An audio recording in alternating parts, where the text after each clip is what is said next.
this finger out of my hole. I've been walking that road too damn long. I'm a crippled and a riddle with doubt. I need to get the finger out. Hello everybody and welcome to the Get the Finger Out podcast. I'm your host Daryl and this is a brand new podcast brought to you by me and oh fuck, there's my dog.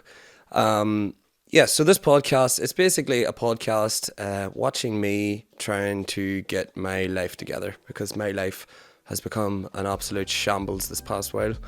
It's actually been a shambles for a long time, but anyway, I'll get to that. The reason I'm doing the podcast is because I want to, basically for myself, I want to get my life together. I want to get the finger out, aptly named. And I also just thought that maybe, I listen to a lot of shit on the internet, and if I could listen to me talking to me in like a different universe, then I think it would help me a little bit. So if it helps anybody, then I'm super glad. And so I'm from Northern Ireland. My name's Daryl and I'm an alcoholic. I'm a maniac, but I'm also a really nice dead-on guy. I've been trying to figure out life for about 10 years now. I'm very good at getting ahead and then completely self-sabotaging myself and fucking up my entire life. So as of recently, I have made a very conscious decision to change that, and I want to change my life. And I'd like to document it on this podcast, which you can view on YouTube and maybe Spotify. I don't know yet, but basically you're listening to it now, so you know what I'm listening, you know what it's on. So it would basically suit anybody who feels that they're not doing shit with their life. Like I don't want my podcast to be completely about, alcohol, or completely about, starting a business or whatever. It's going to be very broad at the start, at least, until maybe it'll start going in a direction, or maybe more people will prefer something, and maybe I'll cater the podcast to that there. But for now, it's just going to be broadly self-help, motivation, speaking about addiction, and setting goals for myself. I'm going to set small goals for myself week by week and then let you know how it goes. And these are going to start with very simple things like drinking enough water or eating the right food, exercise, blah blah blah. But I want to venture into more crazier things as time goes on, like, not crazy things, but like things like I want to start various internet side hustles, like small businesses. I want to jump into a fucking freezing cold ice bath every morning. There's so much I want to do, but you got to start somewhere. And the way I'm going to work it is I'm just going to treat myself like a computer game character. I'm going to act like my life's a computer game, and I'm just going to keep leveling up and getting better as time goes on, smaller and smaller bits. I aim to have the podcast to last about 45 minutes to an hour each episode. If you're listening to this right now, then there'll be 5 more episodes after this, as I want to release 6 episodes at once, just to have some shit out there. And then I'll release the podcast weekly every Tuesday night at midnight. So you can load it up on Wednesday, download it or whatever. If you like the podcast, I'd like to say, please give it a rating or leave a comment or share it, tell a friend about it, share it on social media, whatever, If you have a friend that's struggling and this podcast doesn't really directly benefit you, then maybe it could help your friend, maybe it could help them a little bit, maybe it could change their entire life, who knows, but we'll see as time goes on. Lovely cup of tea. So yeah, I'll basically, this podcast will be me just, it's kind of like a little counselling session, me talking to the camera, and the camera doesn't give me any advice back, But if you want to leave me any comments or send me any private mail or any questions like that there, that would be awesome, and I can answer them at the end of every episode. So I'll tell my story, and a lot of my story, a lot of the reason why I'm a fuck up is due to alcohol and mental health issues. I'm not seriously depressed or anxious. I don't take tablets for anything. I think I'm just the same level of anxiety as most people are out there, you know, due to just living this life, this world, this modern Western society, the way everything is with marketing and advertising and internet and all the crack, you know. And then also, you know, early in life I learned to use alcohol to deal with things, and that has been a problem for the last 10 years, but as of recently it's become a huge problem. So yeah, I'll just tell you my shortened life story, and that'll bring us close to the end, hopefully. I forgot to check what time I started this at, so I don't know how long this podcast will be. Oh, it's been going 6 minutes. That's okay. So yes, my biggest problem, and it's one thing I've got going for me now, is giving a fuck what other people think, you know. And a lot of us do, and you know, I have a background, I've studied a little bit of counselling, and I've studied a bit of hypnotherapy, and I've forever been researching just the psychology of me, trying to self-diagnose what the fuck's wrong with me. But you know, I've just realised over time, and I'm sure a lot of people know this already, that, you know, we all come into the world sort of like a blank slate, and then things happen in our lives, and you know, small things and big things that might be hugely traumatic. There might be little small things like somebody telling you that to fuck up, and then you've made a trauma response to that, but it's still trauma, and we end up creating these safety mechanisms to deal with it at the time, but these don't really help us as we get older, and they end up becoming more of a hindrance than a my vocabulary is fucked. Anyways, so my story is I remember being you know, I was never too good at sports. I was okay, but I never was great. I was always just a wee kid. I was very sensitive as a young lad. I recount being in school and having like the odd person bully me, and I think, you know, that might have made me try harder as I got older, try to be funnier, try to be more interesting, to make people like me, and basically gaining my validation from other people. I always felt better about myself when other people liked me, or thought they liked me, or whatever. And you know, that's carried on as I got older. When I became a teenager, I started the old drinking by bit of the old sauce, you know, and the alcohol was unbelievable because it meant I could be great crack without even having to think. I could just be funny. Everybody that I knew at the time, we were all doing it. We were all drinking at 13, 14, 15 years old. We used to go to a cinema, and just after school on a Friday, you would buy your alcohol from an off license and hide it in a bush, and then go home for dinner, and then tell your parents you're going to the cinema, and then just go and drink booze. And it was great. You could meet lots of girls, you could be funny to the lads, you were even cooler to the lads if you met more girls, you know, and basically every sort of schoolyard bullshit, you know, and that was all great crack. I loved it, you know. And then I think I was like 14 when I first got blackout drunk.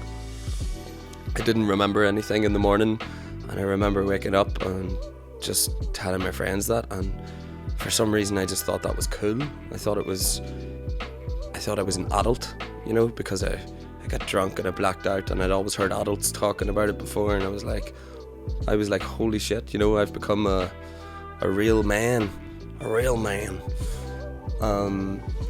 And as time went by, I just kept doing that every weekend, and then started taking drugs, smoking weed at school, and at the weekends we started going to I left school at like 15, 16 and went to like a college, and around then got a job in McDonald's, full-time job, and met a lot of people, started doing ecstasy, going to nightclubs and raving all night, not coming home for days, and then started getting in, you know, fights with parents and stuff because I was being a general rascal of a teenager. And then I remember I started going up to Belfast to some students' houses and seeing this whole new world where parents didn't come into things. You could just do whatever you want, when you wanted, drink when you want, party as long as you want.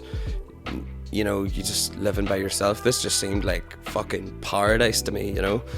And of course the person's house that I was staying in at the time, I just took that house after those guys. I just said to my friends, look, I found a house, 6-bedroom house in a place called the Holy Lands in Belfast. Anybody from here knows what it is, but for the sake of anybody that's not from here, it's just a big student area. It's just a big pile of houses in a small, densely populated area, and it's pretty crazy, you know. It's got to the point where I think they have like security in the place now, you know, trying to stop people running about like headless chickens at 4 o'clock in the morning. But anyway, I loved life. I went down there, I got drunk every day. It was great, and then I heard a story. I remember we were smoking dope, and there was this guy who worked in a bank, and he used to come to our house. He was a little bit older, he was in his 20s, and he would come to our house to smoke a bit of weed, and thinking he's fucking cool, you know, coming on to the young girls, and him in his mid-20s, and he was a weirdo, like. But anyway, say no names. And yeah, so I remember this guy, I told him I was drinking every day and I was boasting about it, thinking I was cool and shit. And then he told me a story about when he was at university and one of his friends had come into a room and broke down in front of all his friends and said, lads, I can't stop drinking, I just can't, you know. And that story always stuck with me, you know. At that time I was like, fuck, I have potential here to be like an actual real alcoholic. But I didn't think it was ever possible, and I started making little boundaries for myself. I said, if alcohol ever harms my health, or if it ever harms my relationships, or if it ever gets in the way of music, I would stop, you know. And of course that didn't happen, you know. But anyway, yes, as time went on, I failed university. I knew I had failed university in the first month. I went to study business and finance, which I didn't really want to do, but it was a safe choice as regarded by my parents, and it seemed like a safe choice to me too, you know. Music was my passion, but music could always wait, you know. Get your degree and then do whatever the fuck you want, as my dad always said. But I failed anyway, went back home and got a full-time job in a call centre, which was great crack at the start, and then after about 6 months, it was just the worst job in the world. I hated it. I had to call people every single day when they were eating their dinner and say, hi, it's Darryl here from BT. We've recently upgraded the exchange in your area, and now you're eligible for cheaper and more faster broadband. Do you have broadband at home, sir? And most of the time people just say fuck off. In fact, you're calling about 300 people a day, and out of that there's about 100 talk to you, and out of those 100, 70 tell you to fuck off, and out of those 30 left, you're expected to make 3 sales, you know. And so I don't like that job, but no offense to anybody that likes that job or likes it, you know. That's, go for it, you know. It's just not for me. But after that, I met a girl, moved to Liverpool because she was living there, and decided to go back to uni. or it was like a music college, and do what I loved, which was music. So went to that college, told myself I cheated to get into the course actually. The teacher left the room when I was doing the exam before I got in, and I had a little book, grade 1 to 5 music theory, and I remember taking the book out of my pocket and quickly copying down some scales and stuff, because I was never really a musician who learned how to read music or any shit like that. I just smoked dope and listened to the Red Hot Chili Peppers and tried to figure out how to play it. But after that, so I went to the music course, loved the music course, but it was way too advanced for me. Everybody was playing jazz music and I didn't have a fucking clue. But I said to myself, I'll try my hardest, and I tried my hardest for a whole couple of days, and then I was living in student halls and just the bright lights of a new city, away from home, this time further than Belfast. It was in a different country, basically. Across the water, and I could do what I wanted.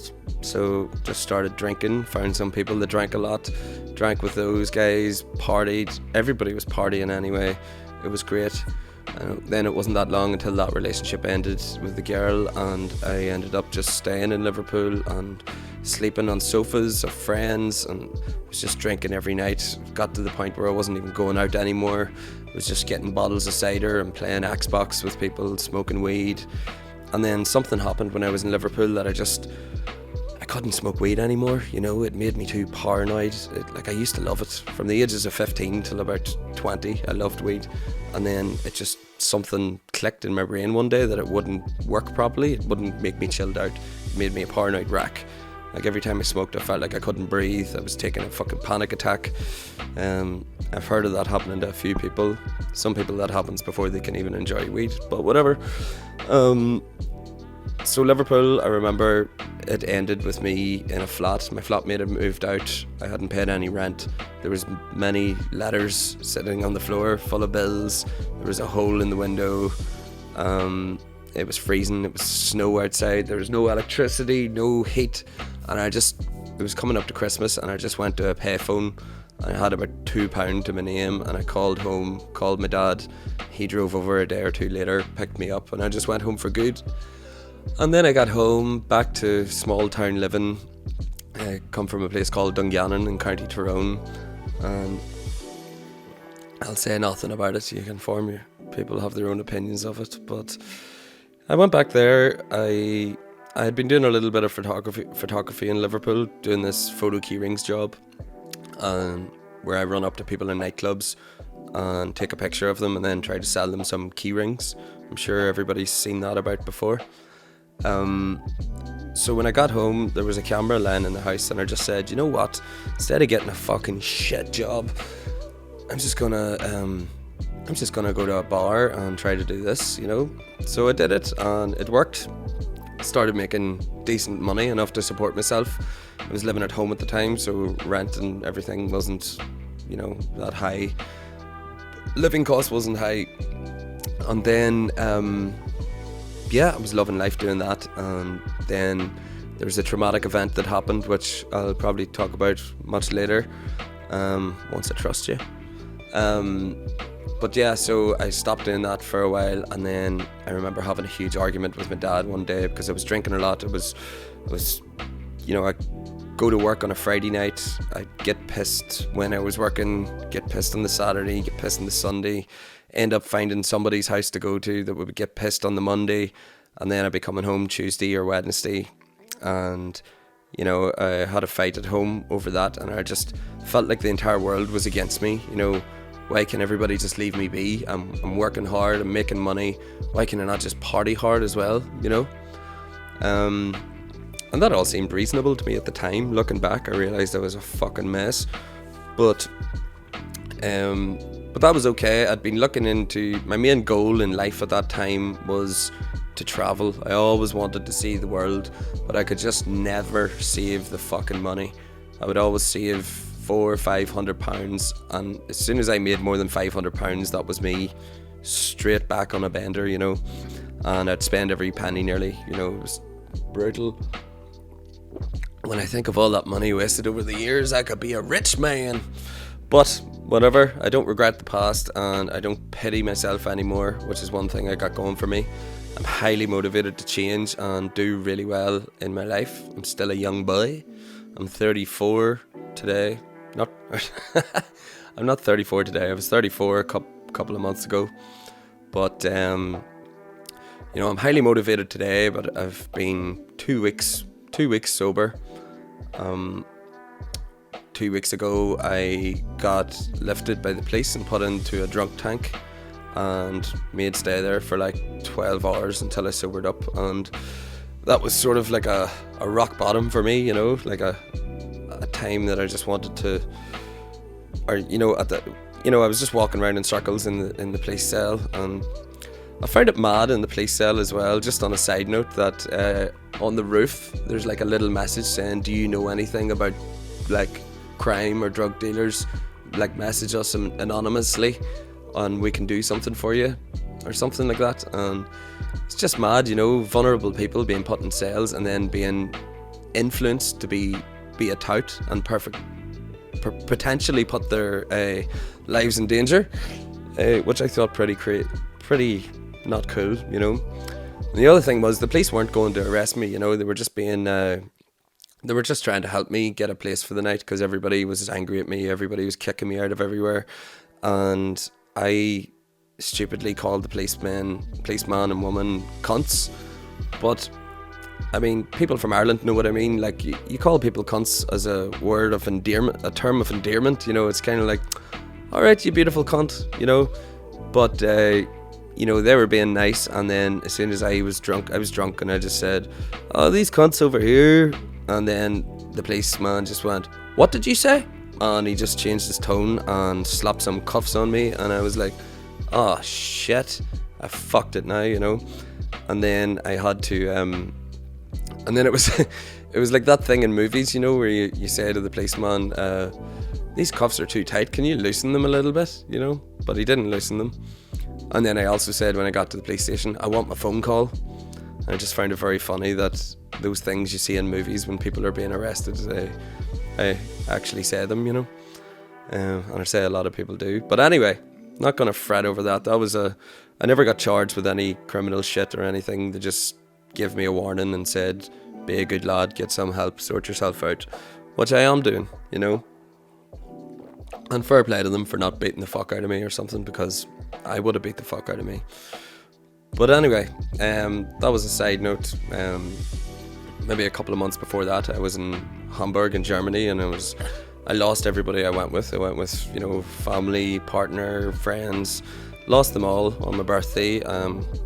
All I remember is trying to buy crack cocaine off a homeless person at about 4 o'clock in the morning, and the homeless people telling me to fuck off, So that just gives you a rough idea of how fucked up I get when I'm drunk, And that's another reason I want to do actually the podcast, is that I just want to be completely honest. I'm not going to hide behind anything. I am just going to wear my heart in my sleeve, and I don't care. I don't care anymore what anybody thinks of me. I honestly don't. And I hope to just help. There's a few people try to do it, and I'm just going to add to that fight to try and just break the stigma of alcoholism, because you say the word alcoholic to anybody and they feel uncomfortable, people feel uncomfortable. If somebody offered me a drink in a bar, not that I go to bars when I'm not drinking much except for work, but I'd usually say, oh, I'm driving, or oh, I'm sick, or I'm on antibiotics, I'm not drinking tonight, or I had too much last night, I'm not drinking. Make up excuses. But if you turn around to say, someone go, oh, I can't drink, I'm a full-blown alcoholic, they usually freak out, So I don't really say that to people, just for their benefit, not mine. But yeah, I'd like to break a bit of the stigma for anybody listening, or maybe if anybody has a friend or a relative or a partner that suffers from alcoholism, maybe they can get a better understanding of what goes through their brains, what goes through my brain whenever I'm trying my absolute hardest and to stay off it, and yet a little thought comes into your head, a little momentary lapse of judgment, and then boom, you just think you can have a couple of beers, it'll be all right, and then back to square one. But I also don't want to dedicate the entire podcast to stop drinking. Tried to do a podcast before, made about 4 episodes, and then I decided not to do it. I didn't put it out, but I'd like to have maybe a nice chunk dedicated to talking about alcoholism and stuff, because it is a big part of me and a big part of where it all sort of went wrong for me. But anyways, where was I? I was back home, had a fight with my parent, and then decided, fuck it all, I want to go travelling. What if I just go and sing in the street with a guitar? And that's what I did. I got a guitar and I got a bag of clothes, and I just went to town. I went to Belfast first and texted everybody, said, I'm leaving, I'm gone, don't care about my photography business or anything, fuck it all, I'm gone. And started singing in Belfast, and I wasn't really a great singer. I could play guitar quite well, but I couldn't sing that good, and I didn't really know many songs, popular songs that people would know anyway. When you're singing abstract stuff in the street, it's quite rare that you actually make money. You have to play some stuff that people know, or if you're playing something that nobody knows, then you gotta be really good at it, which I wasn't. But I made about 30 to 50 pounds a day doing a good couple of hours busking, and that was enough. I was sleeping on my cousin's sofa, and I was busking away. I had enough money to eat, sleep, or don't need money to sleep. I had enough money to eat and smoke and drink, and that's all I needed.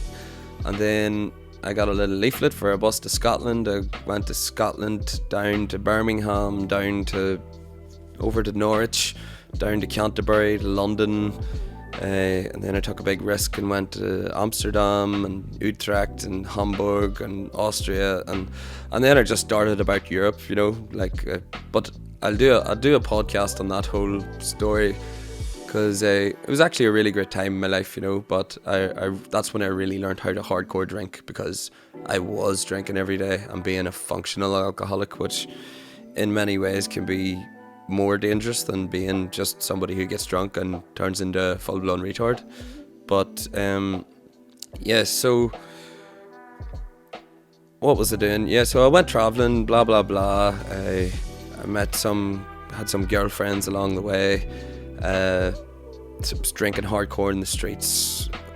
So I'd wake up every day with a hangover, and I'd be in a hostel.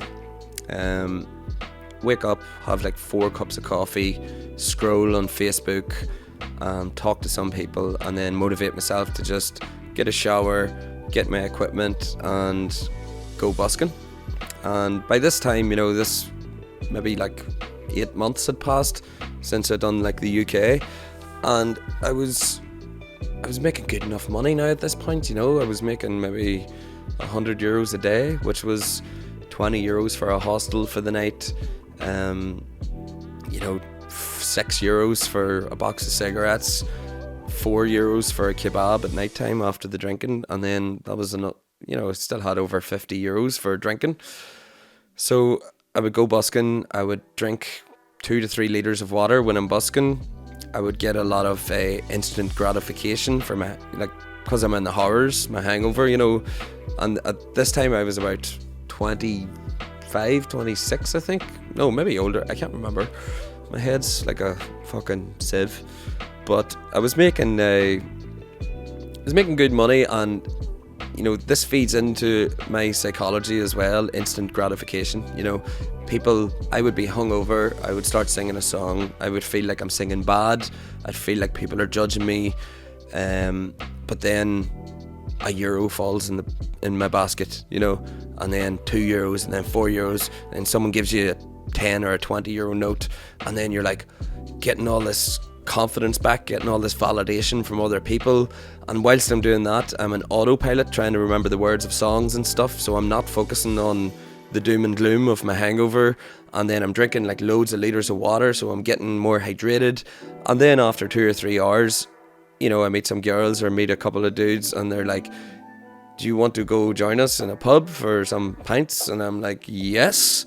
So just go to the pub, drink pints with new friends, and then the guitar comes out in the pub and everybody's buying you drink, and then leave the equipment back to the hostel, quick shower, away out again, party all night. Hold on 1 second. had to make sure that's still recording. So basically, I recorded this podcast. This is the third time I've recorded this episode. The first time I forgot to plug the laptop in and it died when I was recording the sound.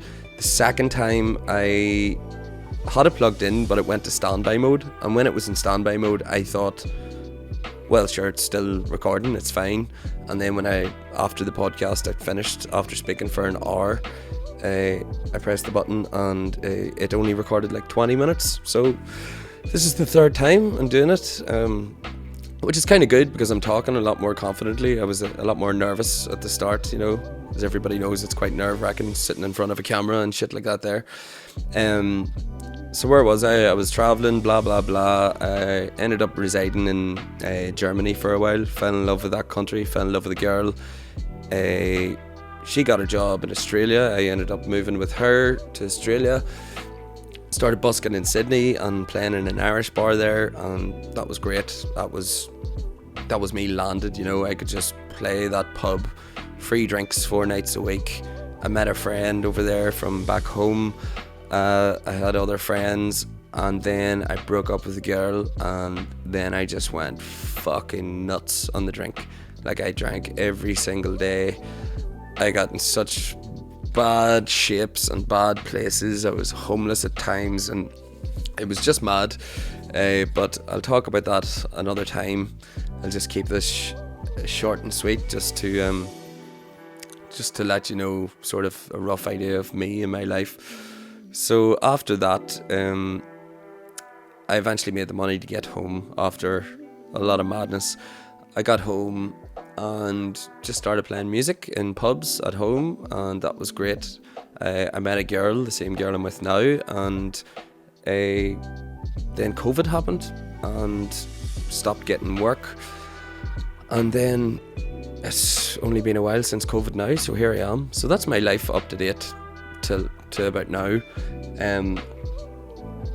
As of recently, I've recently started going back to Alcoholics Anonymous. I've went to it many a time over the last 10 years, and then I hate the place and I don't go, and then I do go, and then I don't. But this time I think I've been told there's a change in the way I'm talking and stuff, you know, and I feel that it's good. And anybody that's ever thinking about going to AA or Alcoholics Anonymous or anything like that, and they're too afraid to, or they don't know if they're full-blown alco or not or whatever, don't be afraid to message me for any, if I can help in any way, to give you any insight, or even if you're local, I'll take you to a meeting or whatever.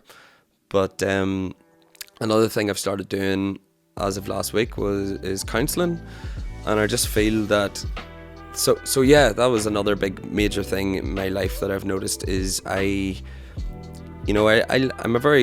very good at being confident, you know. I'm very good at wearing a mask and being an actor, you know, acting a version of myself.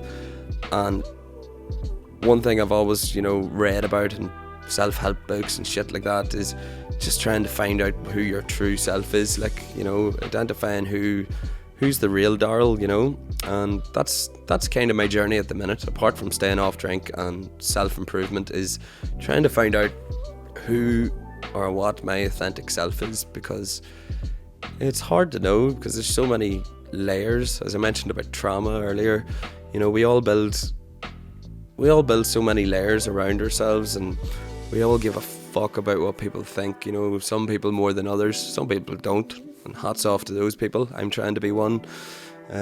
Sometimes it's harder than other times, specifically when, you know, I play music on stages at weekends, and, you know, stages, sometimes it's a stage, sometimes you have to play beside a poker machine or the toilets, but either way it pays the bills. But you know, sometimes it's hard getting in, especially if you're coming off the drink like I have been a lot of the time, you know, and if you can imagine your worst hangover, and then just having to stand up in front of people and sing and entertain, it can be tough, you know. Around this time 1 year ago, I went to rehab for 3 months and had a really great time there. Went to a place in Newry, and I would highly recommend it to anybody that can't get their shit together, can't get off the sauce. It really, really helped me, you know, even though I went back on the drink after that. The longest I've ever stopped alcohol for is 5.5 months, but 3 of those months I was in the rehab, and then I survived about 2.5 months after that. And then I just, you know, in rehab you basically learn from the ground up, kind of what I'm doing now. From the ground up, you just learn, you get a strict routine, a strict structure of what you need to do in your day. You know, wake up, hoover your room, tidy up, get your breakfast, go pray, go to meditation, go do your job. You get like a job there and stuff, but you only work like a couple hours a day. And you know, you're given great advice in there. You're getting therapy twice a day, and one of the most amazing things there was actually seeing people come in and then seeing how much other people change. You don't see the change in yourself as much when you're there, but watching other people, see people come in and they're just like hate the world, or people, there's a drug called Librium which people take when they're coming off alcohol, and people are coming in on it and they're like blah, blah, blah, blah, dozed out of their heads, and then you see them on like week 10 and they're like fucking buzzing, you know. And that's really inspiring. It's a really great place, but you know, addiction's really tough. But yeah, what was I saying? So I'm seeing the counsellor because, as I mentioned before, I was always the class clown at school, trying to make people laugh, trying to be interesting, and I still do that today. You know, meeting new people, you know, I always try to crack a joke, or I always try to act, you know, I always try to look a certain way or act a certain way to try and make people like me, because that feeds my ego or validates me, and then therefore I like myself, you know. And that's not a good way to live your life, you know, because what happens when people fuck you off or tell you you're not good or don't want to know you or whatever? And also you're just constantly seeking that approval. You're never truly happy with yourself, you know. And social media, I would say, has definitely made a huge impact on everybody that way, because everybody's trying to live the, you know, the American dream or the Hollywood life. Or I think Instagram's even more fucking toxic, you know, for people. And I hate to imagine what it's like actually. You know, I grew up before the internet and after the internet. You know, I'd hate to know what it's like to just grow up your whole life with internet and not know what it's like without it. And it would be hard to leave it, because I imagine if you weren't on social media, I don't know, I don't really know too many young people, but I don't know what it would be like in school if you weren't on social media. Would you get bullied, or would people think you're cool for not being on it? I don't know, but I know some people that never took to social media and they seem pretty fucking happy, you know. But anyway, validation, I'm rambling here too much. I would seek the validation from other people, as I said, and that has just become I think it's a big part, you know. They say with every addiction, you know, there's some sort of deep-rooted pain or some deep, you know, a reason, you know. Some people believe it's just in your family and it's a gene thing. I personally believe it's a mix of everything. I think there's like, you know, a certain psychology to some people that turn to addiction. I think there's, you know, there's economic factors, there are environmental factors, there's your genes, you know, passed on from your parents. And yeah, well, I don't know. Nobody knows. It's the $1 million question, really, you know. For myself, I believe, you know, I was born in Ireland, where, you know, the culture here in Ireland and UK and parts of America is a drinking culture, you know, and not drink for the sake of having a drink, is drink to get drunk. You know, I'm always in awe when I meet people that go out on a Saturday night and have like 3 drinks and 3 pints of water and then go home and get a kebab, and it's like, holy fuck, how do they do that? And they enjoy themselves too. That was never the case for me. I could never enjoy a pint. I think there was maybe I could count on one hand the amount of times I've went to a pub and had 1 pint, you know. I think also COVID has you know, alcoholism, they say, is like a chronic a disease or condition or whatever the fuck you want to call it. I don't care. Excuse me. And I think there's a lot of people that have alcoholic tendencies but just got really drunk from Friday to Sunday, and then they go and work hard all week. But once COVID hit and a lot of people got off work, then I think a lot of people ended up drinking. You know, for me, the thing that sped me up or sped my alcoholism up was going travelling and being able to drink every day and have the money to do it every day, more importantly. And I think that happened to a lot of people over COVID, you know.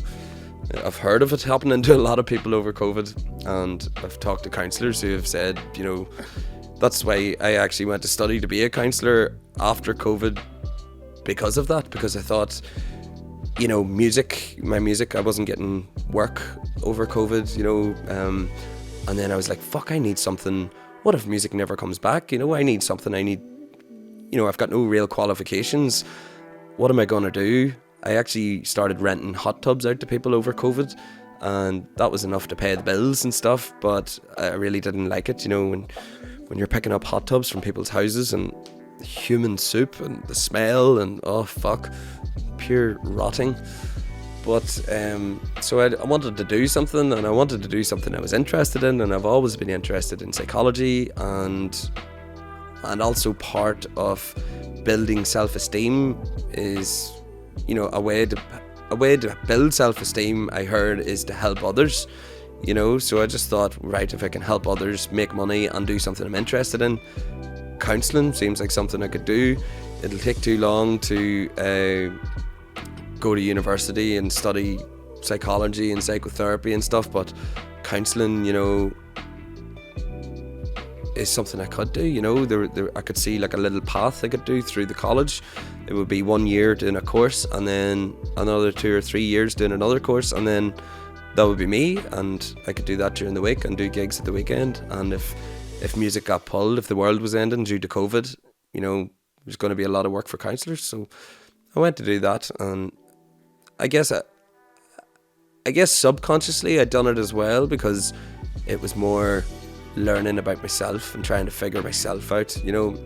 And that's why I've went to a counsellor recently. I used to always think you needed to go get the best counsellor or get the best psychotherapist or whatever, but anybody with a bit of training, you know, because you're doing most of the talking, and their job is mainly to identify things, to just ask questions, to probe you so that you answer your own questions almost, you know. A counsellor's not meant to give you advice. They're not meant to tell you what to do. They're just meant to basically probe you and ask questions and help you identify things that you haven't seen in yourself before. They call them blind spots. And so that's why I'm going to a counsellor, and also to build my self-esteem. And I think I'm doing all the right things at the minute to build my self-esteem, you know. 1 second, I'm going to just check to make sure the camera's still recording. Yes, it is. Yes, it is.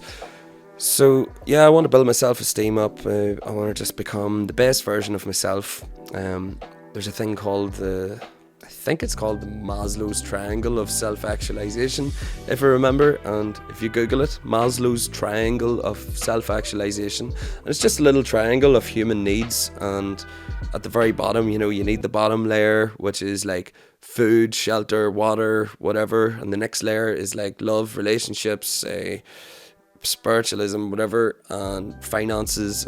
And then at the very top, I can't remember, but assuming you complete the entire triangle, you're being the best version of yourself and the best human being. So I'd like to give that a little try. I'm going to buy a gym membership next week. So for next week's podcast, but you're going to have them all, you're going to have 6 at once anyway. So you can listen to the next one directly after this if you want. I'm going to shoot off soon. But yeah, for next week, my goals is basically just get the next podcast done and drink 2 litres of water a day. And then next week I'll set myself a little goal for going to the gym. So if anybody's in the same situation as me, it doesn't need to mean that you're an alcoholic or anything. Even if you want to cut down drinking, or even if you don't drink or don't have a problem with drink or don't want to do anything with drink, or you're drinking, if you just want to start becoming a better person, and if you want to join me on the journey, then that would be hilariously great. So yeah, my goal for next week, if you want to set the goal with me, I'm going to drink 2 litres of water a day at least, and that's it. Next week I'm going to set another small goal. I'm just going to start small and build up slowly, gently, and that will be great. But I think that's all for now. I'll wait a week before I do the next podcast. And yeah, as I said, please share this podcast with a friend, or if you think it benefit anybody listening to me talking shite. Also, please give it a rating if you can. If you're sitting there with your phone right now, just give it hopefully a 5 stars or 10 stars or whatever. Leave a little comment and say what you think. And I don't know what my Facebook page for this is yet. It'll be called Get the Finger Out, but I think hopefully I'll get the page that's Facebook /Get the Finger Out. But if you're watching the video right now, it'll appear right now, right here somewhere. And if not, then if you're not watching the video, I'll hopefully have a link below wherever you're listening to the podcast. And if that fails, then listen to episode 2 and I will know my links. So send me a message, ask me any questions, let me know what you think of the podcast. Please do, and hope you have a great day. And I'm going to leave it at that, and I'll chat to you soon. So all the best. Get the finger out. Get this finger out of my hole. I've been walking that road too damn long. I'm a crippled and a riddle with doubt. I need to get the